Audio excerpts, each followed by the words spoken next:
Hi friends, मी मयुरी. माझ्या first ब्लॉगमध्ये तुमचं स्वागत आहे. तर आज आम्ही निघालो होतो श्रीच्या दर्शनासाठीच, म्हणजे शेगावला जाण्यासाठी.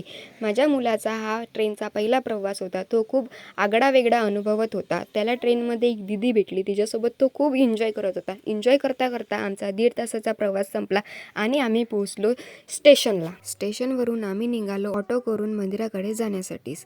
सर्वात प्रथम आम्हाला महाराजांचे दर्शन झाले. महाराजांचे दर्शन घेऊन आम्ही पोहोचलो मंदिराच्या परिसरात. गुरुवार असल्याकारणाने आज खूपच गर्दी होती, पण शौर्य मात्र खूप एन्जॉय करत होता. नंतर आम्ही मंदिराचा आत प्रवेश केला आणि निघालो चप्पल स्टँडवर चप्पल ठेवण्यासाठी. चप्पल स्टँडवर चप्पल ठेवून आम्ही निघालो श्रीच्या दर्शनाकडे जाण्यास. समाधी दर्शनाला 1 तास तर श्रीमुख दर्शनाला 10 मिनिट असा वेळ होता. तर आम्ही श्रीमुख दर्शन घेण्यास निघालो. दर्शन घेऊन आम्ही मंदिराच्या परिसरात पोचलो. मंदिराचा परिसर बघून मन खूप असं प्रसन्न वाटत होतं. ती स्वच्छता आणि प्रसन्नता. नंतर आम्ही मंदिराची प्रदक्षिणा घेतली आणि काही फोटो क्लिक केले. नंतर आम्ही निघालो महाप्रसादाकडे जाण्यासाठी.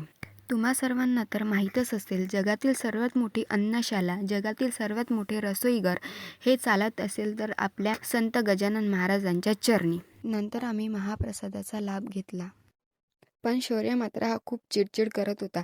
नंतर आम्ही थोडा मंदिराचा परिसर फिरलो आणि निघालो रेल्वे स्टेशनकडे जाण्यासाठी. तर असा होता आजचा आमचा दिवस. तर भेटूया नेक्स्ट ब्लॉगमध्ये. बाय.